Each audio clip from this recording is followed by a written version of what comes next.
Assalamualaikum warahmatullahi wabarakatuh. Waalaikumsalam warahmatullahi wabarakatuh. Bismillahirrahmanirrahim. Alhamdulillahi rabbil alamin. Wassalatu wassalamu ala ashrafil mursalin wa ala alihi wa ashabihil mujahidin at-tahirin, amma ba'du. Saudara-saudara kaum muslimin rahimakumullah,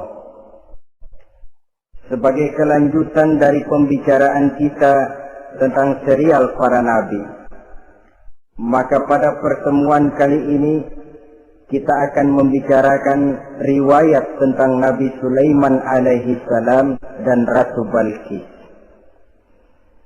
Nabi Sulaiman adalah putra dari Nabi Daud alaihi salam, yang Nabi Daud ini merupakan keturunan yang ke-12 dari Nabi Yakub.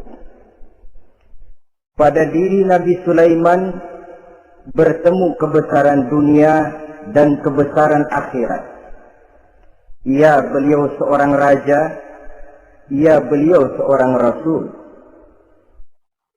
ya, beliau seorang pemimpin agama, ya, juga beliau adalah seorang pemimpin negara. Alangkah idealnya memang jikalau ulama menjadi umaro, atau jikalau umaro adalah seorang ulama. Dengan posisinya sebagai ulama, maka nilai kepemimpinannya terpelihara dari segala macam bentuk penyelewengan. Dan dengan kedudukannya sebagai umaro, dia akan lebih efektif memberikan komando kepada rakyatnya untuk hidup melaksanakan perintah-perintah Allah. Tetapi oleh karena orang yang sekaligus jadi ulama dan umaro termasuk jenis makhluk langka, maka agama hanya akan memberikan pesan agar yang bernama ulama dan umaro saling bekerja sama untuk kemaslahatan dan kemanfaatan rakyat. Ulama adalah ulama, umaro adalah umaro. Jikalau keduanya bisa berjalan dan berdampingan dengan baik, rakyat akan jadi nikmat. Tapi kalau keduanya centang perenang, tentu rakyat akan jadi kiamat adanya. Ma'asyiral muslimin rahimakumullah. Mengapa figur Nabi Sulaiman adalah figur yang bertumpu kebesaran dunia dan akhirat? Kita lihat dari sejarah bahwa Allah memberikan mukjizat kepada para rasulnya biasanya sesuai dengan kecenderungan umat yang dihadapi pada waktu itu. Umat yang dihadapi Nabi Musa alaihi salam adalah umat yang senang kepada kegagahan, suka kepada bentuk badan yang kuat. Oleh karenanya mukjizat yang diberikan Allah kepada Nabi Musa berupa kekuatan, baik tongkat maupun tenaganya. Sebaliknya, umat di zaman Nabi Isa alaihi salam cenderung berbangga dengan kemahirannya di bidang ilmu kedokteran dan ketabiban. Maka mukjizat yang diberikan Allah kepada Nabi Isa adalah mukjizat yang bisa mengatasi semua itu, sehingga Nabi Isa dengan izin Allah bisa menyembuhkan orang yang kena penyakit kusta, belang, bahkan sampai bisa menghidupkan orang mati dengan izin Allah. Di zaman Nabi Muhammad sallallahu alaihi wasallam, kecenderungan umat kepada kemampuan bersair, sehingga ketika itu yang dihargai adalah ujung tombak dan ujung pena. Ujung tombak dalam arti pahlawan perang, dan ujung pena dalam arti seniman dan penyair. Maka di antara mukjizat terbesar yang diberikan kepada Nabi adalah Al-Quranul Karim, yang keindahan gaya bahasanya tidak seorang penyair pun sanggup menandinginya. Di zaman Nabi Sulaiman alaihi salam, kebesaran dan kemegahan dunia, kekuatan dan kejayaan menjadi ukuran. Kita tahu bahwa Jalut yang dihadapi oleh Nabi Daud adalah seorang yang bertubuh besar dan gagah perkasa, yang dalam sejarah lebih kita kenal dengan nama Goliat misalnya. Maka tidak heran kalau mukjizat yang diberikan Allah kepada Nabi Musa merupakan mukjizat yang bertumpu antara kebesaran dunia dan kebesaran akhirat, sebagai raja dan juga sebagai nabi.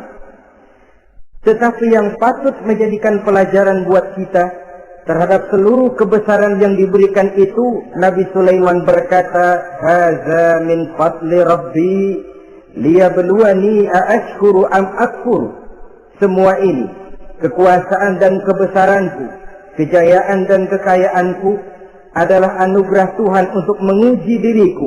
Adakah aku menjadi bersyukur karenanya, atau malah aku menjadi ingkar karenanya? Alangkah baiknya jikalau ucapan Nabi Sulaiman ini kita bisa resapi dan kita bisa terapkan dalam kehidupan ini. Seorang pedagang yang berhasil berkatalah seperti perkataan Nabi Sulaiman. Seorang pejabat dengan kedudukan tinggi berkatalah seperti perkataannya Nabi Sulaiman. Seorang ulama dengan posisi sebagai pemimpin yang non formal berkatalah seperti perkataan Nabi Sulaiman. Seluruhnya berkata, "Hadza min fadli Rabbi." Seluruhnya ini adalah karunia Allah untuk menguji diriku, adakah aku bersyukur atau aku menjadi ingkar karenanya. Inilah sekelumit tentang kebesaran Nabi Sulaiman alaihi salam. Pada usia 13 tahun, beliau sudah mewarisi kerajaan ayahnya Nabi Daud dengan meninggalnya Nabi Daud alaihi salam.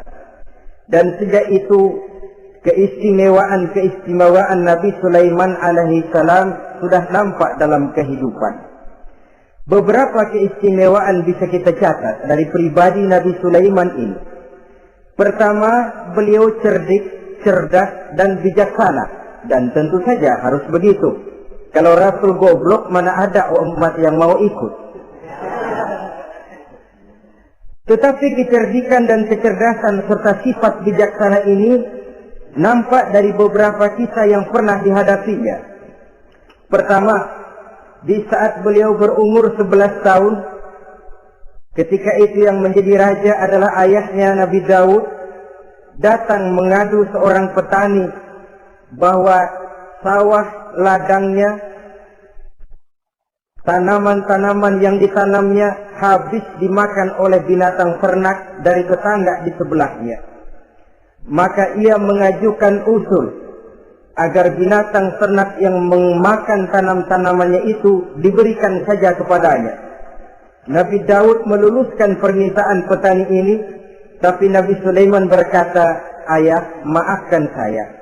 Kalau boleh saya mengajukan usul, jangan seluruh binatang ternak gembala itu diberikan kepada petani.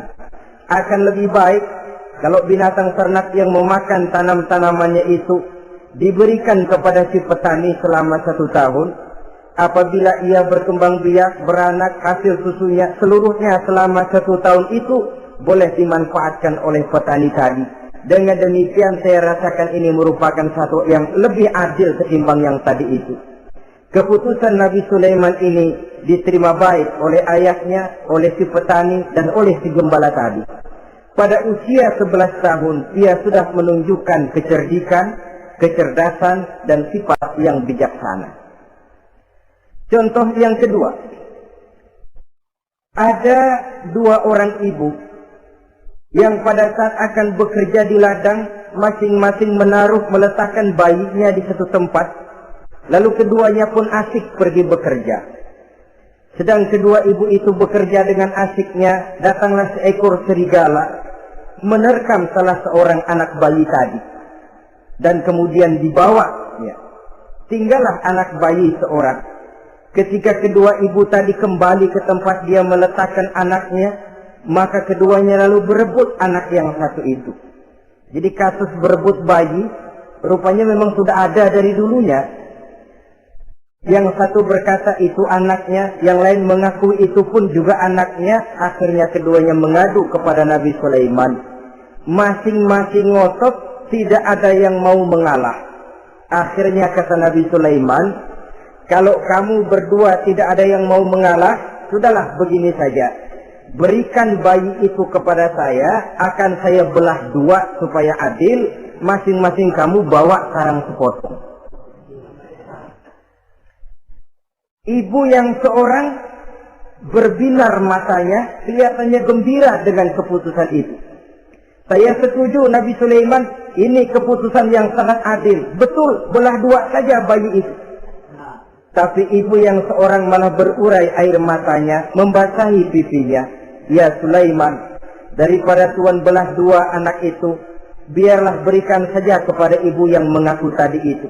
Tidak sampai hati saya melihat anak yang begini ini harus menjadi korban. Biarlah dia diasuh oleh ibu yang mengakuinya tadi, asal dia tetap hidup. Nabi Sulaiman tersenyum, lalu berkata kepada ibu yang berurai air mata tadi, ambillah anak ini bu, karena ia memang benar anak ibu. Sebab sekejam-kejamnya hati seorang ibu tidak akan sampai melihat anaknya dibelah dua. Adapun engkau ibu yang gembira, engkau sesungguhnya ibu yang kurang ajar. Cuma sekedar ngaku-ngaku, buktinya anak mau dibelah dua, kamu setuju. Ibu macam apa kamu anak dibelah dua setuju? Akhirnya ibu yang satu itu menerima hukuman yang sesimpel karena mengakui sesuatu yang bukan haknya. Di sini kita lihat kebijaksanaan yang dimiliki oleh Nabi Sulaiman alaihi salam. Bukti yang ketiga, pada waktu beliau mengadakan jihad fi sabilillah, beliau mengadakan mobilisasi dana. Tidak cuma manusia, binatang seluruhnya ikut memberikan sumbangan. Ketika datang gajah, gajah nyumbang kerbau. Datang kerbau, kerbau nyumbang kambing. Datang kambing, kambing nyumbang ayam. Datang ayam nyumbang burung. Datang burung nyumbang balang. Datang balang nyumbang semut. Gajah yang nyumbang kerbau ngelihat balang nyumbang semut ketawa. Semut, balang, Nabi Sulaiman kamu berikan semut untuk apa kayak gitu kecilnya? Lihatin dong saya nyumbang kebo, kata gajah. Nabi Sulaiman tersenyum seraya bersabda, al-hadiyatu biqadril muhdi. Pemberian itu memang sesuai dengan kemampuan orang yang memberi. Kalau gajah nyumbang kerbau itu wajar saja. Gajah besar sumbangannya pun besar. Sebaliknya kalau balang nyumbang semut itu juga memang pantas. Balang kecil sumbangannya pun kecil. Yang tidak wajar kalau ada balang mau nyumbang kerbau, ada gajah nyumbang semut. Di sini kelihatan watak yang bijaksana dari Nabi Sulaiman alaihi salam. Ini merupakan ciri keistimewaannya. Setiap rasul dibekali dengan sifat ini yang namanya sifat fatonah. Cerdik, cerdas, dan bijaksana. Yang ini memang merupakan mukjizat. Kecerdasan seorang rasul tidak merupakan hasil sekolahan, tapi merupakan bimbingan wahyu semata-mata, dan ini yang tidak bisa ditandingi oleh manusia. Jadi jangan lalu ngambil dalih rasul aja nggak sekolah pinter, lalu ikut nggak sekolah, ya goblok terus. Itu khususiyat kok. Sifat yang namanya fatonah itu merupakan bimbingan daripada wahyu. Adapun manusia, jikalau dia mau cerdik, jikalau dia mau cerdas, jikalau dia mau bijaksana, dia harus belajar. Dia lewat bangku sekolah, dia lewat teman bergaul, dia lewat bertanya kepada orang-orang pandai, atau autodidak dengan hidup banyak membaca dari kehidupan ini. Dengan demikian nilai kecerdikan, kecerdasan dan kebijaksanaannya akan bisa meningkat adanya. Ini keistimewaan pertama. Keistimewaan yang kedua, Nabi Sulaiman diberikan kekuasaan oleh Allah sehingga bisa menguasai angin, jin, bahkan juga mengerti segala macam bahasa binatang. Menguasai angin, beliau bisa menundukkan angin ribut dan memerintahkannya angin itu.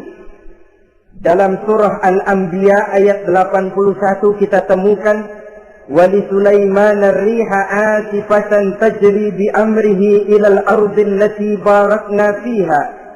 Dan bagi Sulaiman, ia mampu menundukkan angin ribut yang bertiup menurut perintahnya ke permukaan bumi yang kami berkahi di dalamnya. Menguasai angin, barangkali istilah sekarangnya, memahami betul meteorologi. Itu sebabnya mukjizat hanya diberikan kepada Rasul. Orang yang jiwanya sudah stabil, Coba kalau potongan kita diberikan keistimewaan bisa ngatur angin, Saban Sari main angin. Nggak boleh ada orang kita kesel sama orang, undang angin, hantam saja. Maka mukjizat semacam ini hanya diberikan kepada orang yang jiwanya sudah stabil.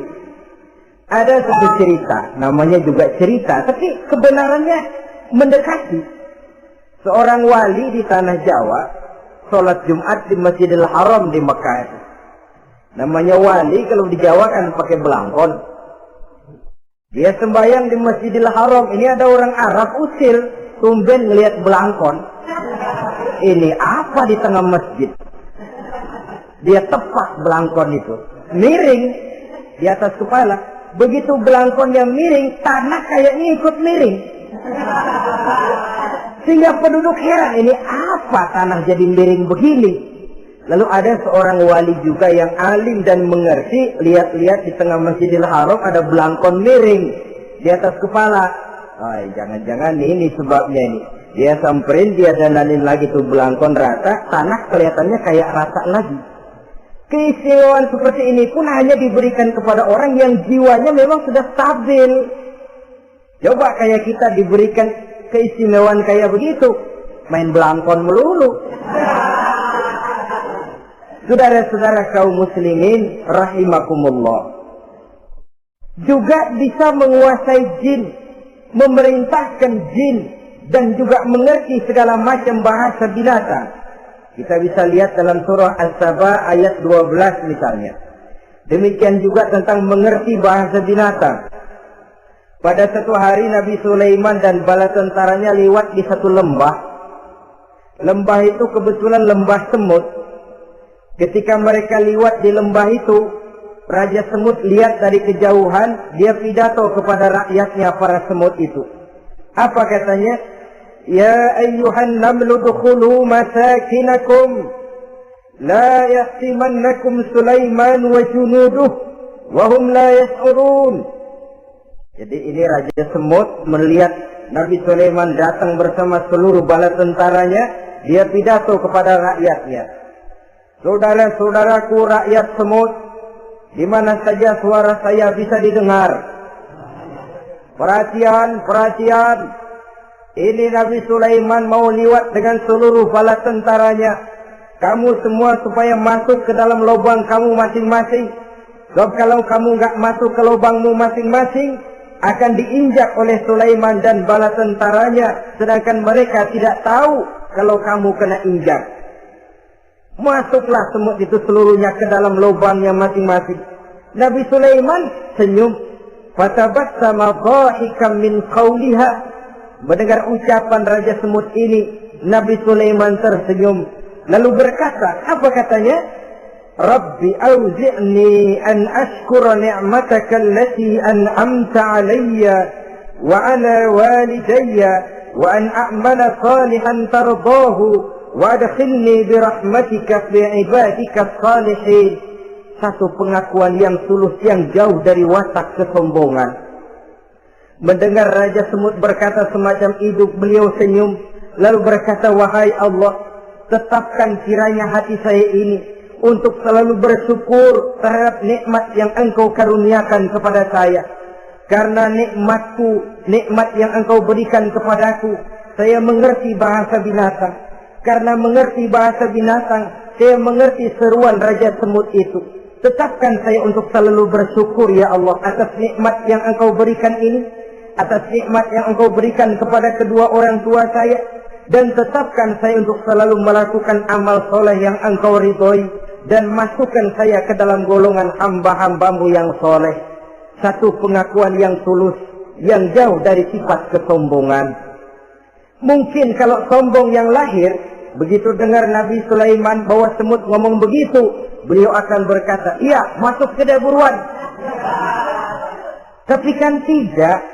Malah beliau perintahkan bala tentaranya, pasukan, berhenti.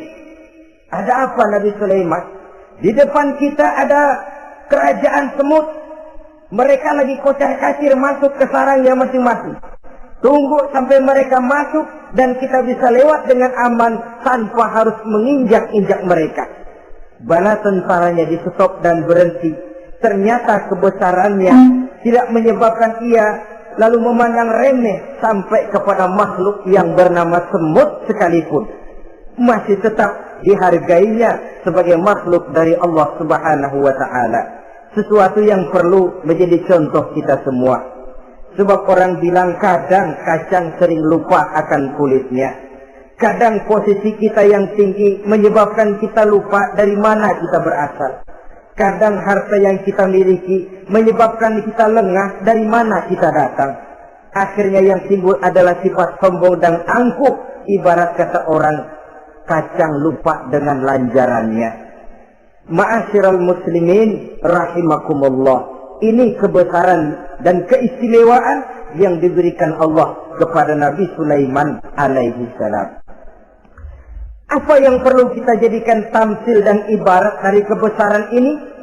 Saudara-saudara kaum muslimin rahimakumullah. Keadilan sebagai umara yang berpadu dengan kebijaksanaan sebagai ulama. Satu hari seorang sahabat bertanya kepada Rasulullah sallallahu alaihi wasallam, "Ya Rasul, kalau pada satu saat ajal merenggut Tuhan berlalu meninggalkan kami sekalian, kita berpisah untuk selamanya ya Rasul. Dalam kondisi semacam itu, azahrul ardi khairun lana am batniha. Mana yang lebih baik ya Rasul buat kami kalau sudah ditinggalkan oleh Tuhan? Permukaan bumi atau perut bumi yang lebih baik?" Ini pertanyaan dengan bahasa kinayah. Permukaan bumi maksudnya hidup. Perut bumi maksudnya mati. Orang kalau sudah masuk ke perut bumi kan habis. "Ya Rasul, kalau engkau sudah tidak ada meninggalkan kami semua, mana yang lebih baik buat kami, hidup atau mati?" Bukan main pertanyaan ini. Di satu sisi menggambarkan cintanya sahabat kepada Nabi, sehingga kalau tidak bisa mati bersamaan, biarlah mati beriring saja. Di lain pihak juga mencerminkan bingungnya sahabat kalau sudah ditinggalkan oleh Rasul. Atas pertanyaan ini, apa jawab Rasul? "Kamu nggak usah khawatir. Walaupun aku sudah tidak ada, kembali ke Hadratullah Azza wa Jalla, meninggalkan kamu semua, kamu tidak usah bingung. Dengan syarat, idza kana umara'ukum khiyarukum wa amrukum syura bainakum wa aghniyaukum askhiyaukum fa zuhrul ardi khairul lakum min batniha." Kalau saja para umara, kalau saja pemimpin-pemimpin kamu adalah orang-orang yang terbaik di antara kamu, dan seluruh persoalan yang kamu hadapi dapat kamu musyawarahkan dengan baik, lalu orang-orang kaya di antaramu adalah orang-orang yang dermawan, ketika itu walaupun aku sudah tidak ada, hidup lebih baik daripada mati. Permukaan bumi lebih baik daripada perut bumi. Dengan catatan 3 tadi. Pemimpinmu orang yang terbaik di antara kamu, segala persoalan kamu musyawarahkan, dan orang kayamu orang dermawan. Walaupun aku tidak ada, hidup lebih baik daripada mati. Tapi sebaliknya kata Nabi, idza kana umara'ukum sirarukum. Kalau umara'mu, pemimpin-pemimpinmu adalah orang-orang yang terjahat di antara kamu. Wa amrukum ala nisaikum. Dan segala urusanmu sudah diatur oleh perempuan. Walaupun dia tidak naik di bidang eksekutif, tidak memegang kekuasaan, tapi kekuasaan bayangannya jauh lebih menentukan daripada kekuasaan yang sesungguhnya. Kalau perempuan sudah ikut campur mengaturmu, kemudian wa askhiyaukum bukhalaukum. Orang-orang kaya di antaramu adalah orang-orang yang bakhil bin pelit alias kikir. Maka ketika itu kata Nabi, fabatnul ardi khairul lakum min zahriha. Perut bumi lebih baik daripada permukaan bumi. Apa yang bisa diharapkan dari pemimpin yang zalim? perempuan yang sok kuasa, dan orang-orang kaya yang bakhil dan pelit. Dalam kondisi semacam itu, bertemulah kita dengan yang bernama kiamat. Dan kalau sudah kiamat semacam itu, kata Nabi, perut bumi lebih baik daripada permukaan bumi. Maka yang kita perlukan sekarang adalah kerjasama antara ulama dengan umaro. Ulama bukan umaro, umaro pun bukan ulama. Harus saling kerjasama dan jangan saling memperalat. Kerjasama menurut bidangnya masing-masing menjadi yang terbaik di bidangnya. Jangan sudah jadi kiai karena ingin berpartisipasi aktif lalu pindah jadi pemborong jembatan. Tidak sadar akan profesinya. Dan orang lalu tidak bisa berkata, apaan kiai mubalik bisanya cuma ngomong saja. Sekarang kan zaman pembangunan perlu karya nyata. Mana ada ustadz kiai mubalik bikin irigasi? Cuma pidato saja, apa kemiskinan bisa diatasi dengan pidato? Ini juga orang tidak ngerti urusan. Wong Nabi saja ngajarin kok, iza wusidal amru ila ghairi ahlihi fantaziris sa'ah. Yang kemudian diterjemahkan dalam manajemen modern, the right man on the right job. Bahwa persoalan harus diserahkan kepada orang yang memang ahlinya. Lah kalau kiai ngurus irigasi, apa nanti lurah mau ngajar fikih? Camatnya ngajar tafsir. Kacau jadinya. Makin ruwet jalur birokrasi, makin banyak orang meninggalkan profesi dan malah melaksanakan sesuatu yang bukan profesinya. Untuk memberesi keruwetan birokrasi termasuk diantaranya menanamkan kesadaran profesi yang menimbulkan kebanggaan dan kebanggaan yang membuahkan tanggung jawab terhadap profesi itu. Sebab orang kalau sudah bekerja menurut profesinya, walaupun tidak kaya tapi hidupnya tenang. Kenapa? Karena panggilan jiwanya. Seorang kiai yang diajak ngobek, walaupun objeknya gol puluhan juta, kaya belum tentu tenang, karena saya yakin bukan ke sana panggilan jiwanya. Ma'asyiral muslimin rahimakumullah. Itulah sebabnya kerjasama ulama membangun lingkungannya, ulama membangun manusianya, umara membangun lingkungannya, sehingga terciptalah wujud daripada pembangunan manusia seutuhnya. Ya zahirnya, ya batinnya. Seluruh kita berpartisipasi, hanya bidangnya saja yang berbeda-beda. Jangan yang satu merasa lebih berjasa dari yang lain. Jangan yang satu merasa lebih penting dari yang lain. Seluruh kita penting, seluruh kita berjasa, cuma bidang kita saja yang berbeda-beda. Inilah bahasa Quran, kullun ya'mal ala syakilatih. Setiap orang bekerja menurut profesinya masing-masing. Ma'asyiral muslimin rahimakumullah. Kita kembali kepada riwayat Nabi Sulaiman alaihi salam.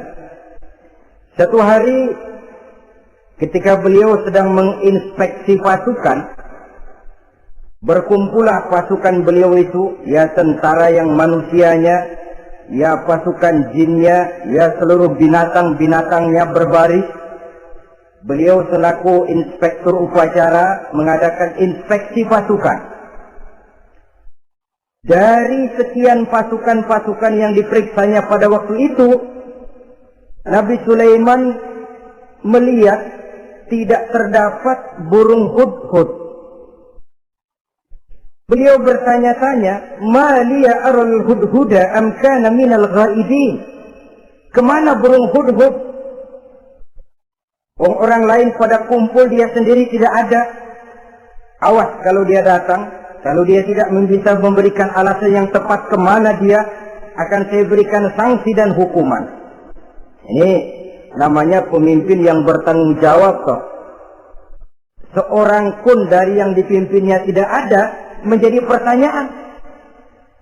Tidak lama kemudian datang burung hudhud.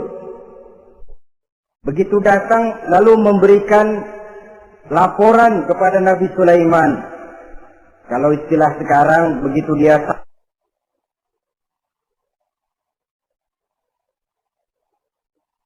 sampai berdiri hormat, lapor, kata Hudhud ini.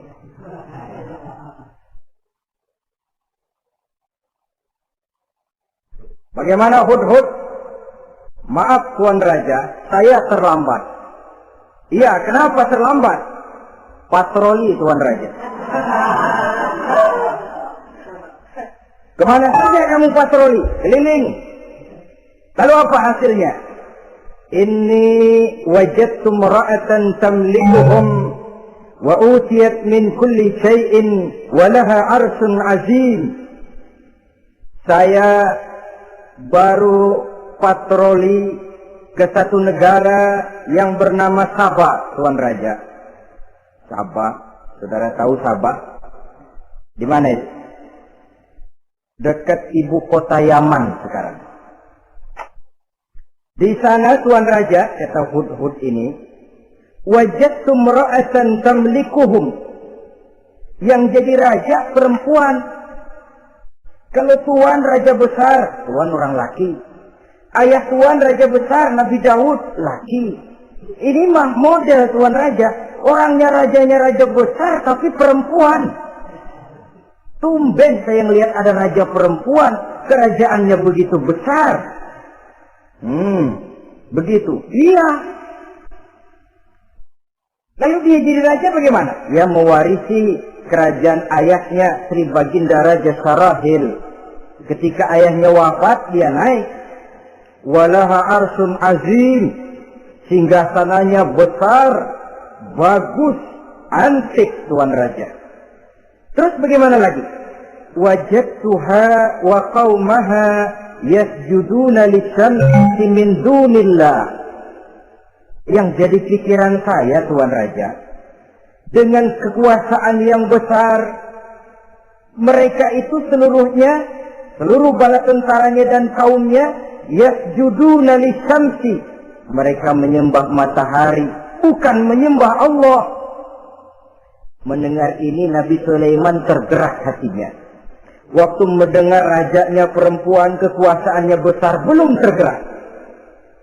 Tapi ketika sampai kepada yasjuduna lisyamsi, mereka sujud kepada matahari, di situ pribadi seorang rasulnya tergerak.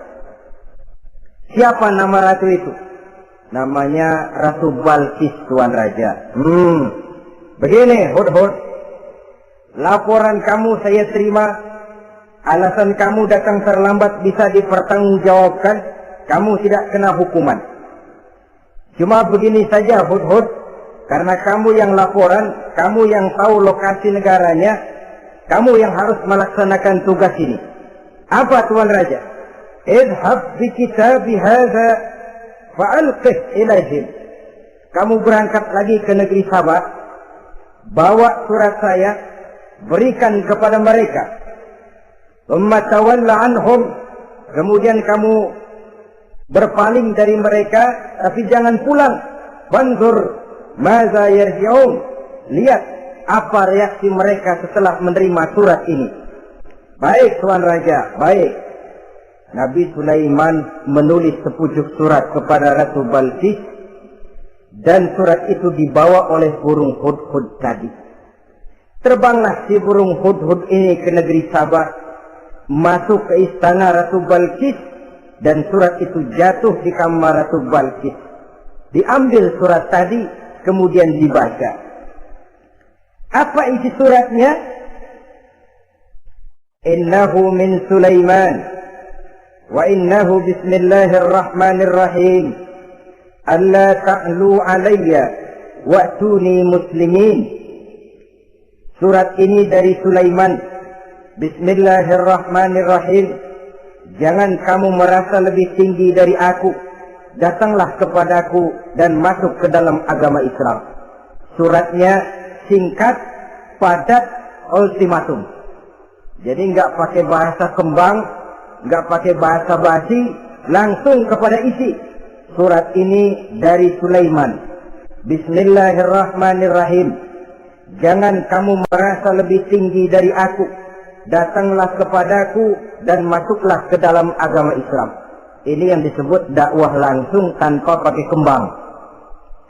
Saudara-saudara, menerima surat semacam ini, Ratu Balkis lalu ngumpulin para pembantu kerajaan, aparat pemerintah lah zaman sekarang.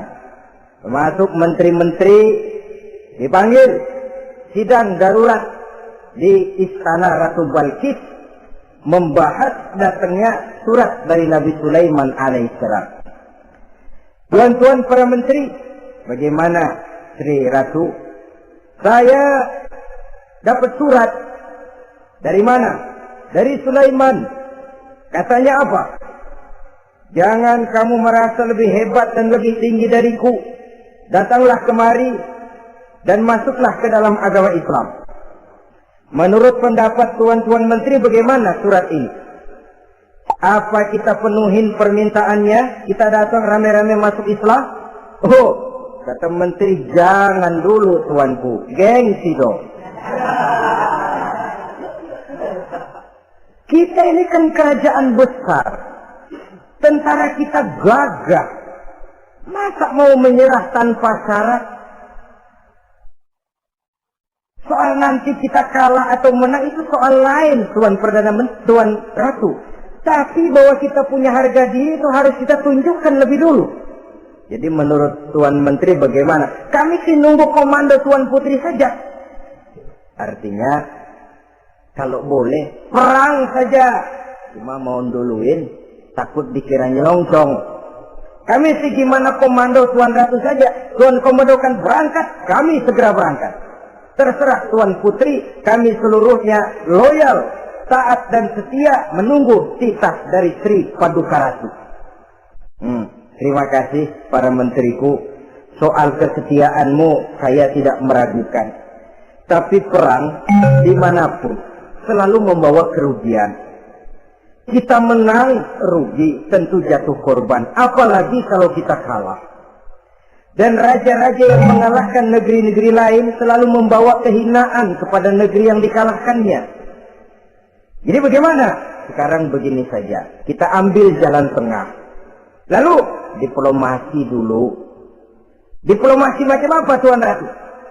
Kita kirim utusan kepada Nabi Sulaiman. Dari sana nanti kita lihat reaksinya. Saya memang selama ini sudah dengar siapa itu Nabi Sulaiman. Katanya orangnya masih muda, masih bujangan, bijaksana, kekuasaannya besar, tentaranya hebat. Cuma kan baru berita, kita cek. Jadi diplomasi macam apa Tuan Ratu? Kita kirim utusan kepada Raja Sulaiman. Kita bawakan hadiah-hadiahnya. Yang mahal-mahal, mewah-mewah, menarik. Pokoknya yang terbaik di negeri kita, berikan kepadanya. Lihat reaksinya. Kalau dia tergiur dengan hadiah itu, dia raja, bukan nabi. Tapi kalau dia menolak hadiah itu, dia memang nabi. Dan apa reaksi kita nanti tergantung sikap Nabi Sulaiman. Aha, kalau begitu setujulah Ratu. Itu memang bijaksana. Diplomasi dulu. Iya, jangan datang-datang main perang aja loh. Perang sih gampang. Tapi ini kan ada meja perundingan. Sepanjang masih kita bisa menempuh jalan damai, damai saja dulu. Baik. Maka diaturlah satu barisan diplomasi untuk menuju Palestina, kerajaan Nabi Sulaiman alaihi salam. Rombongan terdiri dari 500 orang. Laki-laki dan 500 orang perempuan. Yang laki ganteng, yang perempuan cantik. Yang laki dikendarai dengan kuda-kuda pilihan, dan yang perempuan dikendarai dengan keledai-keledai pilihan. Kuda dan keledai pun dihiasi begitu rupa, pelanaknya yang terbagus dilapis dengan sutra, sedangkan bawaan-bawaannya tidak lain daripada intan, berlian, mutiara, jamrud, yakut, kesturi, yang dilapis dengan sutra tenun yang asli. Pendeknya hadiah yang serba wah. Dan rombongan ini dipimpin oleh seorang diplomat ulung dari negeri Sabah bernama Munzir bin Amru. Ini ahli diplomasi dari negeri Sabah. Dipesanlah oleh Ratu Balqis, kalau datang nanti kamu ke negeri Sulaiman, sikapmu harus begini, begini, dan segala macam. Ditatar dulu. Sebab ini mau diplomasi tingkat tinggi.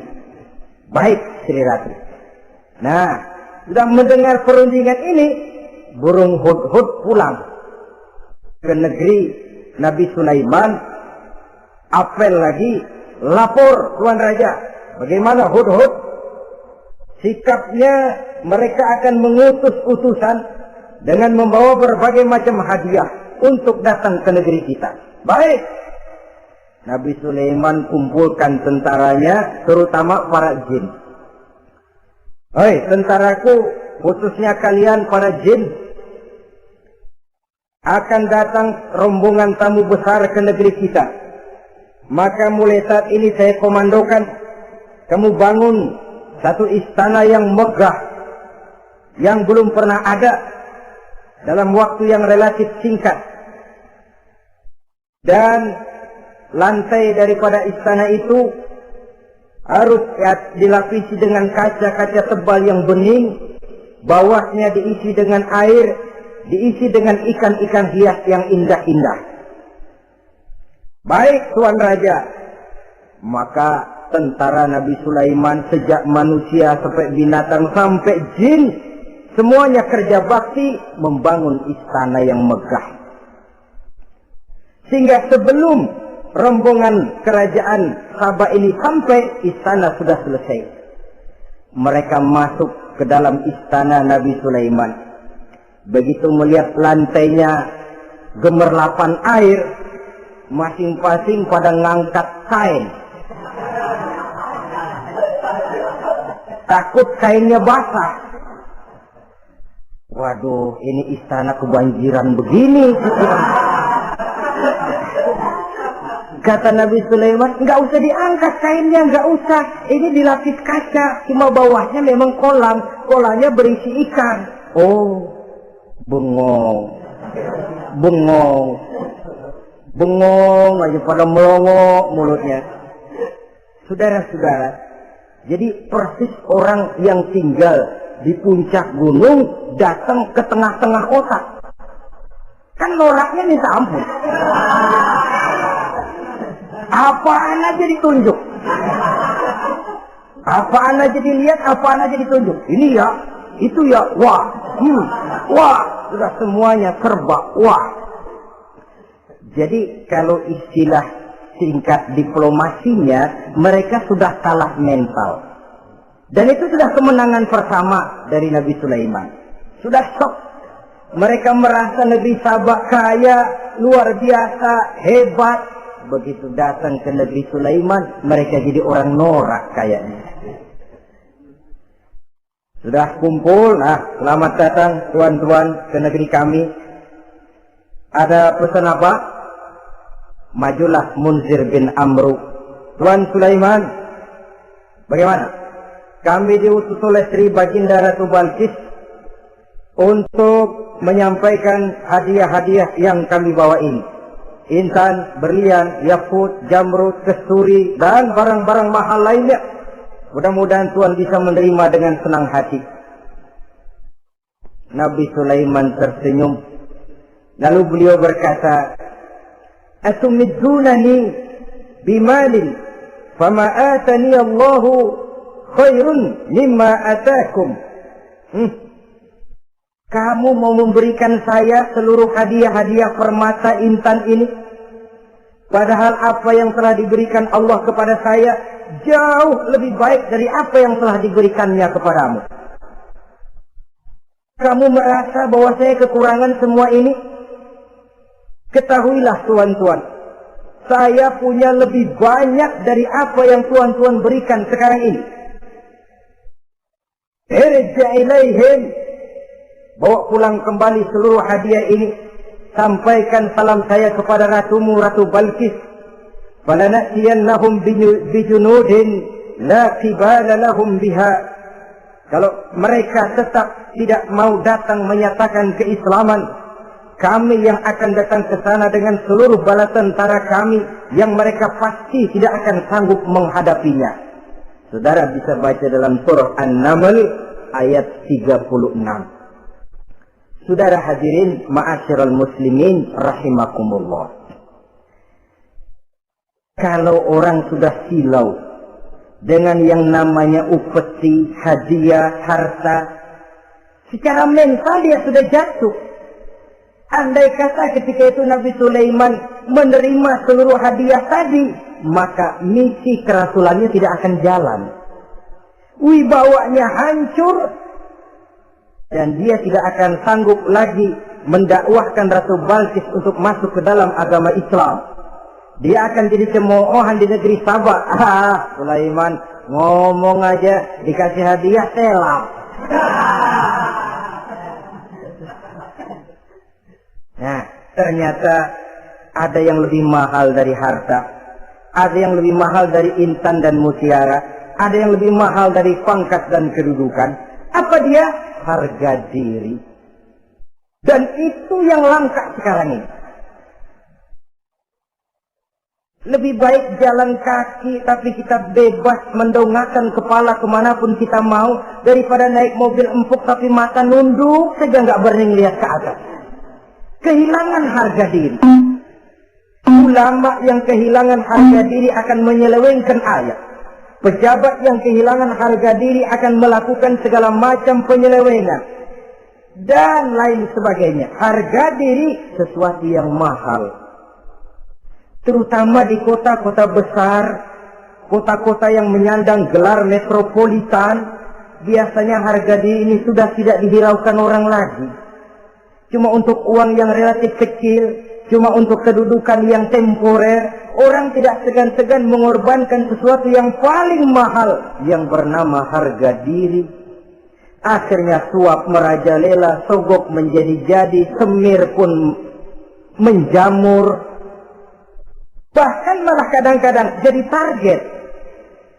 Sehingga ada pernah berita jabatan wakil gubernur katanya dikomersilkan. Siapa yang bisa memberikan sekian puluh juta dia akan naik. Ini kalau sudah begini, ya salam. Orang itu kalau memperoleh satu jabatan karena mengeluarkan banyak uang, percayalah saudara, begitu dia naik ke jabatan itu, langkah pertama yang dia lakukan, bagaimana supaya uangnya bisa kembali. Bukan bagaimana bekerja sebaik-baiknya, bukan bagaimana mensejahterakan rakyat sebaik-baiknya. Karena dia merasa naik jabatan banyak mengeluarkan uang, setelah dia naik, gimana supaya pulang modal dulu. Lebihnya kalau ada, baru bekerja buat rakyat, itu pun kalau nggak keburu pensiun. Kadang-kadang malah lebih celaka lagi, kalau sudah mau pensiun, baru bikin pemutihan. Wah, saya baru rajin iktikaf di masjid, pergi haji. Kenapa? Udah pensiun. Tapi waktu masih aktif, tanda tangan masih laku, nota masih dihargai, kata beliau masih berwibawa, lupa berbuat untuk hari depan dirinya sendiri, yaitu akhiratnya, konon lagi untuk umat dan agamanya.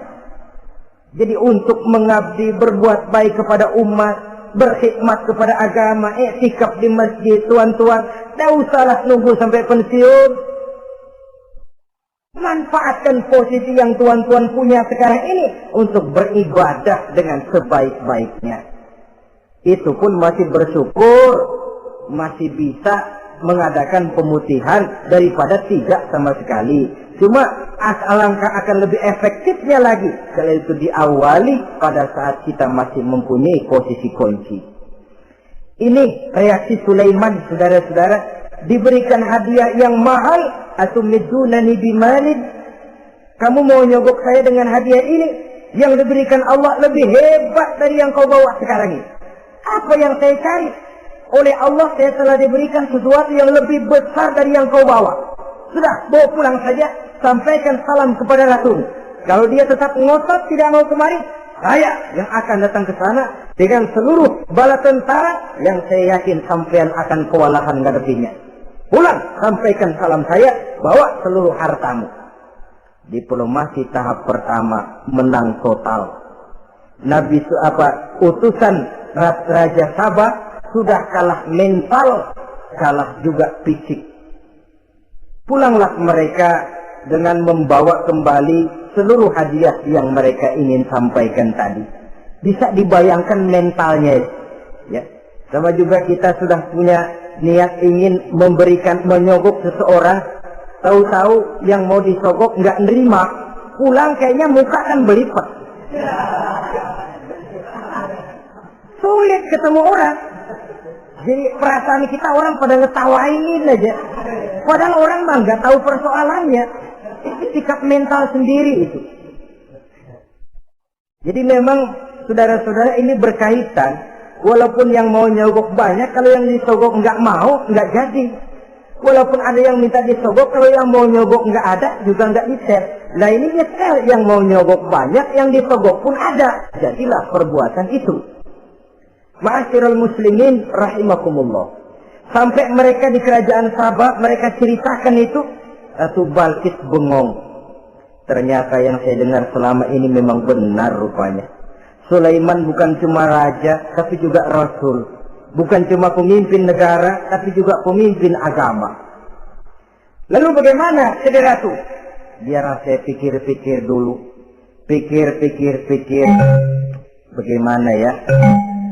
Sudahlah, begini saja. Kita sekarang berangkat ke negeri Nabi Sulaiman. Saya yang akan langsung memimpin rombongan. Ada dua tujuan Ratu Balqis sebenarnya. Tujuan pertama ingin melihat dengan mata kepala sendiri kebesaran Sulaiman yang selama ini dia cuma dengar beritanya saja. Yang kedua, ada udang di balik batu. Kalau setelah Nabi Sulaiman nanti melihat kecantikan Ratu Balqis ini, dia bisa fly.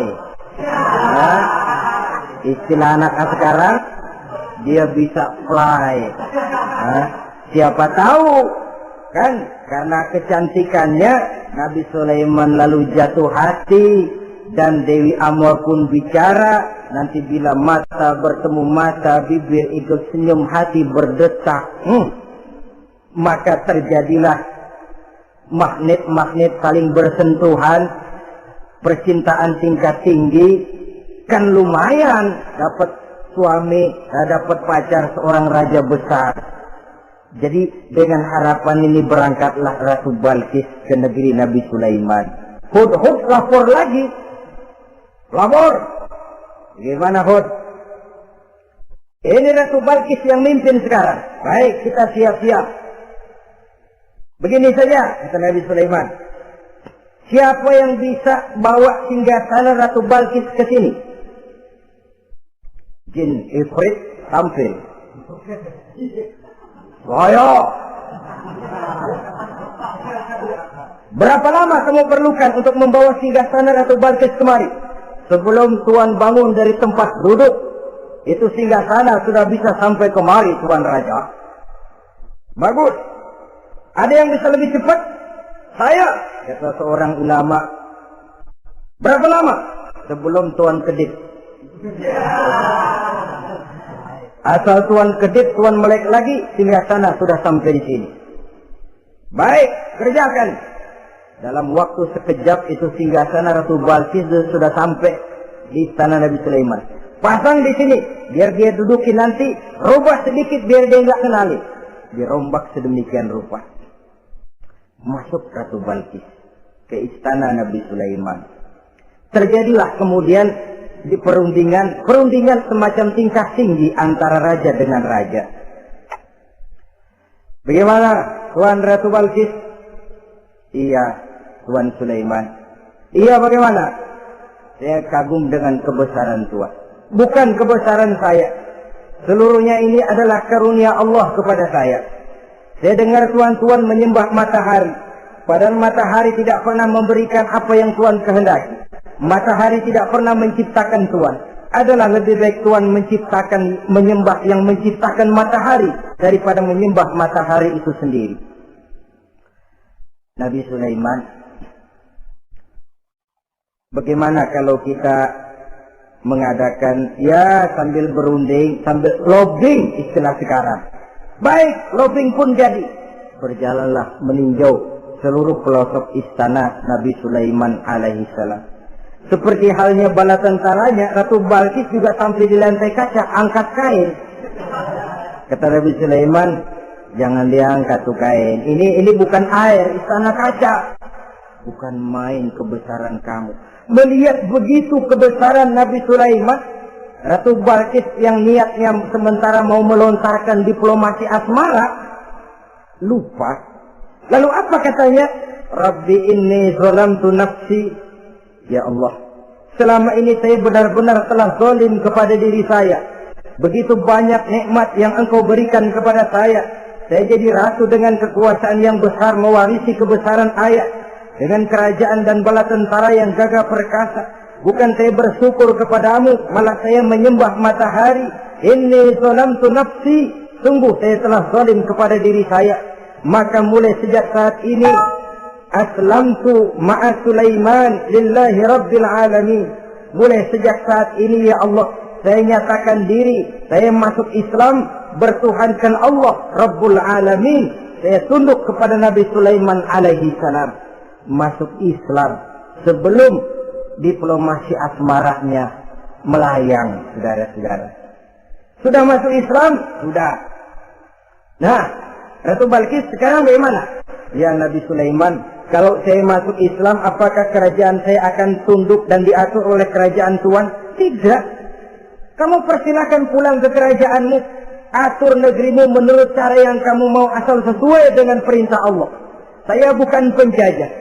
Saya cuma mengajak kamu ke dalam Islam. Saya tidak ingin meluaskan wilayah saya. Asal kamu sudah masuk Islam, tugas sudah saya jalankan. Perkara kerajaanmu, kau pulang, kau atur dan kau tetap jadi raja. Jangan merasa kalau sudah masuk Islam lalu kerajaanmu saya caplok. Islam bukan penjajah, Ratu Balkis. Baiklah Nabi Sulaiman, saya tahu. Tapi untuk melanggengkan kerjasama antara kerajaan Sabak dengan kerajaan Tuhan, caranya bagaimana? Mulai ngojok-ngojok. Dia nggak bilang lu demen aja deh sama gue. Enggak. Cuma untuk jangka panjangnya Sulaiman, supaya kita tetap bisa kerjasama, caranya bagaimana? Ya supaya kerajaan berumur panjang, kau harus punya keturunan, kata Nabi Sulaiman. Itu kan berarti saya harus nikah. Memang. Tapi saya ratu. Suami saya kan paling kurang juga harus maharaja, sah. Ya sebenarnya sih cuma dia nggak bilang aja. Di kerajaan gue nggak ada yang setimpal, gue maunya sama lo. Itu kalau bahasa kita, cuma ini kan bahasa perempuan. Perempuan kan cara paling pintar nahan perasaan. Nggak kayak orang laki kalau lagi mabok cinta teler. Sama siapa aja dia cerita. Gue kan lagi demen sama Tiano. Saya sama perempuan dia paling bisa jaga perasaan. Saya kalau begitu, saya harus kawin dengan maharaja. Ya kamu tinggal pilih saja, kata Nabi Sulaiman. Nabi Sulaiman, ini Perdana Menteri kalau udah pada udah paham ke arah mana maksudnya. Bagaimana kalau kita kukuhkan saja dua kerajaan ini, Nabi Sulaiman? Saya pun setuju kalau itu kamu punya mau. Wah, ini Perdana Menteri takbir semua. Allahu Akbar, Alhamdulillah. Sampai akhirnya Nabi Sulaiman pun menikah dengan Ratu Balkis. Bergabunglah dua kerajaan besar itu. Saudara-saudara kaum muslimin rahimakumullah. Kemudian setelah bertahun Nabi Sulaiman wafat. Tidak seorang pun tahu karena beliau wafat sedang pegangan tongkat. Ketika tongkat dimakanin rayap, rapuh, baru beliau jatuh. Orang tahu kalau Nabi Sulaiman sudah wafat. Menurut riwayat, beliau wafat itu sedang sholat. Karena sholat Nabi Sulaiman cuma diri saja. Tidak pakai ruku dan sujud. Menurut riwayat lain, beliau sedang memandori jin dan tentaranya yang sedang kerja. Begitulah wafat beliau, kita bisa baca dalam surah Saba ayat ke-14. Setelah beliau wafat, Palestina diserbu oleh Raja Bukhtanasor atau Raja Nebukadnezar. Seluruh kebesaran Sulaiman di bumi hanguskan. istananya dihancurkan, intan permata dan kekayaan beliau dirampok. Sama dia, kalau kau tak kuat berpisah dengan dia, jagalah dia baik-baik. Ajar, didik, tanamkan rasa keagamaan di dalam hatinya. Saudara-saudara kaum muslimin, jadi rupa yang cantik tanpa didasari oleh nilai-nilai agama akan membuat seorang suami di rumah tangganya seperti si malakama. Mudah-mudahan ada manfaatnya. Seperti berhadapan dengan buah si malakama, kalau tidak diiringi dengan nilai-nilai moral yang luhur dan bekal agama yang tangguh, akan pergi jauh dari rumah, rasanya tidak aman. Sedangkan di rumah saja siapa yang akan mencari nafkah? Dan begitu selanjutnya. Orang tadi jelas berhadapan dengan buah si malakama, didiamkan, makan hati. Sebab maaf, kalau seorang suami sudah tidak punya rasa